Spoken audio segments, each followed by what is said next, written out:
Hello everybody, I'm Trevor Bales. Welcome to Bales Hay Farm and Ranch YouTube. We are a hay farmer in Buckeye, Arizona.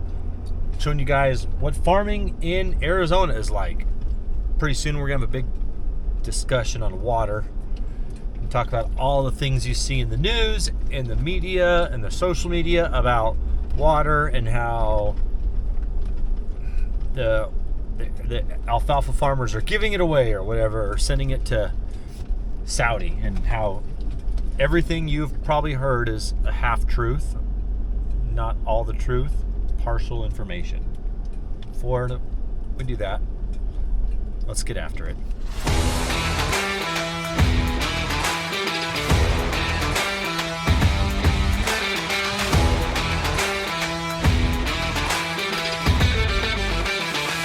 We're making hay. I also like to thank my sponsors, Fluidol, PDI. Thank you guys so much for all you do. Fluidol, man, if you don't have Fluidol stuff in your shop, you need some Fluidol stuff in your shop. And PDI, Performance Diesel Incorporated. If you run semis, trucks, and you need performance parts for your semi, it might not even be performance parts. You just want better fuel economy for your truck. He's got intake manifolds, exhaust manifolds, tuners that help your equipment get better bang for its buck, get better fuel economy. For the first time in over a year, we are making nice Bermuda grass. We have had a cooler than normal summer. When it's cool like that, Bermuda likes warm temperatures. And where all of our Bermuda grass is the lowest elevation on the farm, which runs right along the Gila River. Because it runs along the Gila River, it's always cooler down here. So our nights have been in the 60s, which is beautiful. We can sit out in the evening and enjoy watching the kids play in the backyard. And it's great for alfalfa yields and keeps our tonnage up. But the Bermuda grass does not like it. It wants to be hot. And it really sucks. My backyard is still all dirt because it's not got warm enough to plant Bermuda grass. So I've planted my front yard. It's still growing, but you can see the yield isn't very good. Well, this is lease property, and this field just is kind of just subpar soil. It's very sandy down here. We cut this early. Well, no, we didn't cut it early. We just cut it because it was past 30 days and it just wasn't growing. So we just went ahead and cut it anyways. Luckily, it's nice and pretty. Last year, we did not get any pretty Bermuda grass due to the weather. We'd had rain this time last year. So a year ago, right now, we started getting rain. And once that happened, we stopped cutting. This Bermuda all got huge and the quality just went down.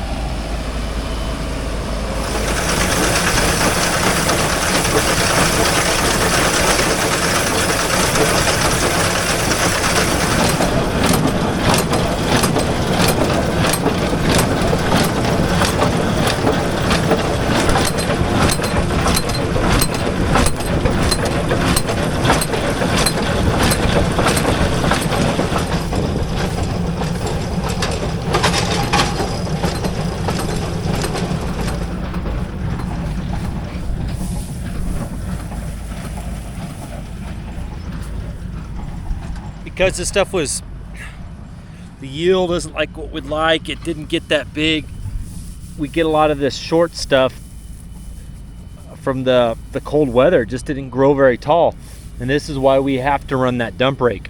A lot of people like to think the rake didn't do a good job or the baler didn't do a good job, but it has nothing to do with those guys. Bermuda grass just doesn't bale like alfalfa. It leaves a lot behind. Like I said, look at all this Bermuda, but it's all real short stem stuff that just falls out of the edge of the baler pickup. You can see it picked up here all the way to over there. So it's picking up everything it can pick up. The Bermuda just leaves a mess behind, and that's where that dump rake is so important in cleaning up. If we didn't run that dump rake, all of this, that re-rake I just showed you, it would come back, but 10 times worse. It's so funny how much can change really in any market. It's not just farming, it's all markets. But a year ago, I don't know if you guys remember me stressing that I would have enough hay for all my customers. This year, and we were going through record prices. This year it has flip-flopped 180 degrees, and now I have more hay right now than I've ever had at this point in time, which is for a few reasons, but also the sales have just plummeted. And I remember people asking, oh, do you think alfalfa could ever go back to the $100, having a 1 in front of it or a 2 in front of it is the price to the farmer? And I thought, I remember telling people the only way I see that happening is if the exporters stop purchasing, not just one, but several. And that has pretty much happened. The two big guys in the area have stopped purchasing alfalfa. And so, yeah, I think I've already purchased some hay from a neighbor for $225 a ton. I think it's going to be $200 here pretty soon. And then the sales have just plummeted. Everyone, after last year, all the rain all over the valley, a lot of farmers needed cash flow. And instead of chopping it and sending it to a dairy or big baling it, everyone just small baled it. Well, then two, instead of big bales, only one exporter was buying in the spring, and so a lot of people, the price wasn't where they wanted it, so people just made a lot of small bales and flooded the market with small bales. And we also picked up a guy, we used to buy all of his hay in the past, we're now taking it all now, and I did not plan on having that in my inventory, and March came and all of a sudden added that extra 800,000 tons of cutting, and coupled with the cool evenings, our tonnage are up, and our acres are up due to that extra farming we now have. So, add the tonnage being up, the extra acres being up, and then our sales just plummeting. I've got a lot of extra hay right now, which is just all new challenges. I don't know, so changing subjects, I don't know if you guys have seen all the news articles, the social media posts about Saudi farms taking our water. Yes, there are farms owned by Arizona businesses, like they're a legit Arizona business, but these Arizona companies are owned by foreign entities. Now, they buy a lot of alfalfa. That is not new. The United States has been shipping ag products overseas since ships could carry things overseas. That is not new. That has been happening forever. But because Phoenix is now growing so fast and it's so big, it's like the 5th largest city in the country right now. It's a hot topic that, oh no, our water is being sent somewhere else. And they like to throw in the line, they're getting free water that they can pump an unlimited amount of water. Okay, first of all, is anything in life free? Answer yourself. That one farm they purchased out there, they spent almost $60 million. They bought that from a local American or Arizona family. $60 million on farm ground. All right. Now they're spending a lot of money on electricity. They also turned a lot of that farm into subsurface drip irrigation. That cost $2,000 an acre minimum. They also have a lot of employees. Everyone they hire is local. Everyone they hire is from the U.S., Arizona mostly. All the products, they run a lot of John Deere equipment, so they have a lot of really nice tractors. So the water that is below them, that belongs to them. They're not in a active management area. They're out in the middle of nowhere. It's their water. They own the property. They get to pump it. If you're gonna say, well, it's not their water, the water belongs to everyone, tell that to a Texan that's got a bunch of oil that he's pumping and making money on. It's below the property they own. I don't quite understand that. Now there are areas where they are leasing state BLM Bureau of Land Management property, and those have rules and regulations. And they're following the rules and the regulations. They're leasing property, they're paying rent on it. They actually had to take over the lease, which came at a huge cost because it was put in a farm. Now these farms have been farmed since the 50s. The 50s, some before that. So this isn't a new thing. This isn't new farm ground. There's actually less farm ground in Arizona than there's ever been, and it's more efficient than it's ever been with subsurface drip and our laser leveling practices. So we're very efficient with our water. But what they want to do, this is also interesting, that there's actually a podcast I'll look up and tell you. I'll put the link in here. But this aquifer, or the one that pops up that you recently saw CBS do a thing on, that aquifer does not connect with the city of Phoenix, the same aquifer the city of Phoenix connects with. It's on its own. It's being filled very slowly, but it's on its own. It doesn't connect. Hypothetically, if that aquifer went dry, it wouldn't affect anyone else in the country or the state.